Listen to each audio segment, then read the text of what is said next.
Welcome back. Welcome back, ladies and gentlemen, to the WCS season finals in Korea. We are now our second best of 5 of the day, and currently Alicia is in trouble. He is indeed. He's going to have to do something a bit different. You know, he's scouting and getting intel, and then maybe not countering it quite right, like not making a wall in against someone who's adding gateways and obviously going to attack very soon. Things like that. So hopefully he can pick it up and take some wins, or we're going to have basically almost the same top 4 as GSL. Yeah, that could definitely happen here. And so far, I have to say, from the looks of it and how the first 2 games went, SOS just looked like the superior player here. Just like playing on a different level, he had the better macro, and in the fights he had the better unit control. Well, the thing is, you know, you practice a lot more PvP, I think, if you're on a Kespa team, because you play in Pro League, and Pro League is really Protoss heavy right now. So it just stands to reason that SOS would have very sharp PvP right now.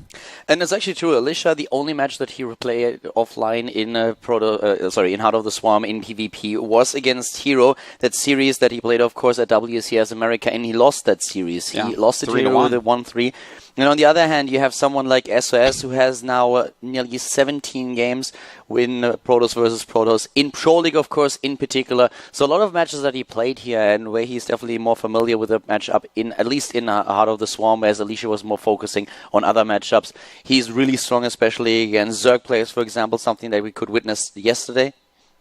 Yeah. Game number 3, going to be on Neo Planet S, and we are jumping right into the match right now. So we have the 3rd game, and it could actually be the last here in our second match. It definitely could be. We'll have to see. Neo Planet S, definitely one of these maps where you can expand very quickly and defend it easily. Will we see that, or will we just see some aggression? We're jumping into the game right now. Game number 3 coming up here, the WCS season finals in Korea, and starting to the top right of the map. We have once again for Team Axiom, Axiom Alicia from America. And his opponent with a 2-0 lead in the best of 5 series at the bottom left of the map. It is Wongjin Stars SOS from Korea. SOS so far, really stable, really good builds that he has shown us once, of course, especially in the last game on Akilon, was able to take his opponent down, the first map being Belcher Vestige, where Alicia, once again, he got those scouting information, but he didn't really work with them. He didn't build up the building wall that he talked about earlier. He had troubles focusing with those Immortals against the Stalkers. Then in game number 2 we saw a similar situation where he had a very well-positioned observer. He saw the unit composition of SOS, but he was falling a little bit behind. Especially this one smart move by SOS where he got into the Oracle before his Fleet Beacon was done. That was and cool. was able to take off 9 of the probes. That really helped him solidifying this lead. Yeah, you know, but I'm not going to rag on Alicia too hard for losing that game, because that was a unit composition and a timing that I have not seen, and I'm pretty sure I see it like 99% of all PvPs played on TV. So, I mean, that was really something sharp and new by SOS. So Alicia may not know exactly how to counter it. I'm still thinking theoretically. My mind keeps jumping around, and now I'm starting to think, well, you know what? Psystorm actually would have been very useful in that. Void Rays would have been okay against it. I'm not really completely sure yet, so it's okay that he lost that one. Yeah, we talked a little bit about what he could have done against this, and one of the problems that you, of course, have with the Void Rays, if you want to kind of try to counter those Tempests, is that there are so many Archons that you have to fly over. The range really is an issue. To get close enough to those Tempests to do damage and make sure that they can't focus down the Immortals and all the other units in the composition, it's really, really difficult to make that happen. Blink Stalkers, not really an option. You can't blink in the middle of your opponent's army and hope to take them down. But a really interesting bit that SOS showed us here. What do you think are we going to see from Alicia in game number 3? Do you think he's going to play a straight-up game, or will he try to actually just hit a timing here? I think he might go Stargate again, to be honest. He's already going into 2 gateway play, and we saw before his 2 gateway play into Stargate was pretty strong, it was pretty nice. I think that's what we're going to see. This guy, he likes Stargate in a lot of matchups. He likes Stargate units, Caldor. That's for sure. He's shown it to us in 2 games already, and we could very well see that in game number 3 too. We have now another pylon apparently being to the right side of SOS, which could also indicate that he's trying to hide something, but of course it helps him later on if Alicia really decides to go into Oracles to identify that fast enough. Yeah. Well, we'll see what is being made in just a moment here. from Alicia. He is making that Mothership core, and he's chilling on one Stalker at the moment. We'll see if he starts a couple more in a second here. And there it is. It is the Stargate once again. Same build that we've seen from Alicia in the last few games, going down that tech road once more. Yeah, he's, could he be the Stargate version of Inca? Yeah. But it's not as cool as going ETs every game. Yeah, that's true. All right, so we actually have the Twilight Council coming up for SOS, so kind of a rematch from Game 1 right now. And you know, this is one of those maps where you, with Blink Stalkers, can do a lot more because you have a much bigger surface area than compared to Battleship Vestige, where you can jump up once the Mothership core gives you the vision on the high ground. Yeah, yeah. And you can jump up there, but don't forget as well, the ramp is really close, that area to jump up, so they're going to defend it pretty viciously as well. And here we go, we actually have the third Stalker coming up, and in fact, trying to snipe that Mothership core does pull it away. Good micro here by both players, walking around that Time Warp. Very smart move by SOS. SOS doesn't only get the Stalker kill, but he really has a good position right now. He Corona boosted those Stalkers early on. He wants to go for the aggression. Is now in his opponent's main base, trying to snipe the Mothership core. Has to be careful here, even canceling the pylon.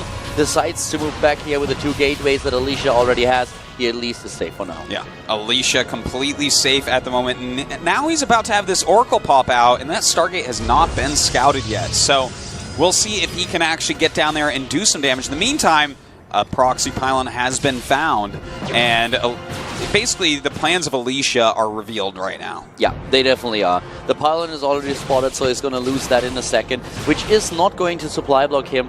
But of course, Alicia planned that out a little bit different here. Kaldor. Watch this. Oh, God. That is very unfortunate for him now. Ooh.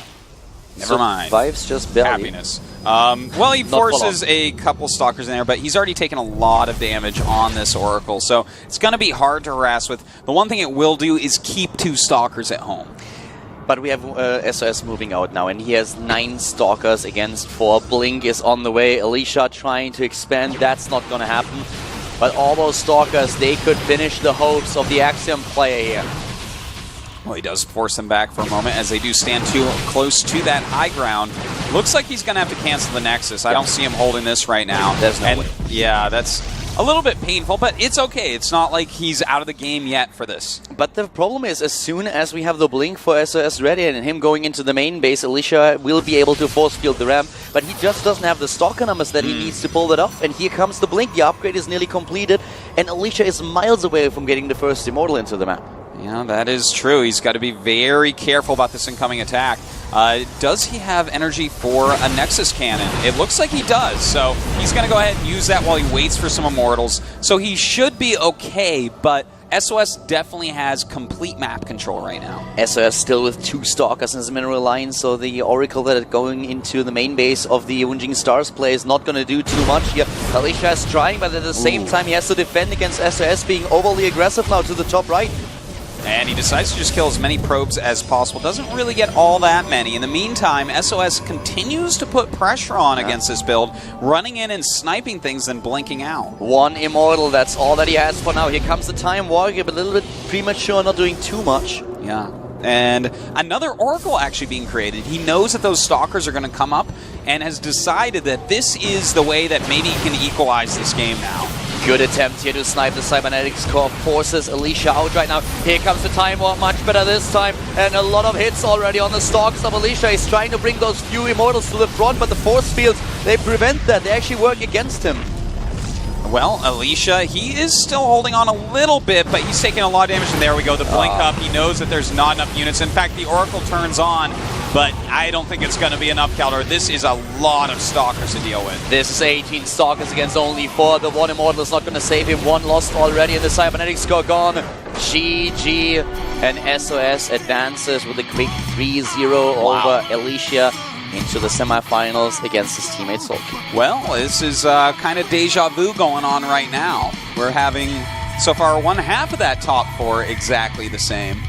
Yep. Unfortunately, Symbol's already out, so can't go 100%, but I think you can bet on Innovation getting there as well. If Innovation takes out Alive later on, then 3 of the 4 players that are in the WCS Season 1 finals, semifinals... I want to set something up for you right now. Ready?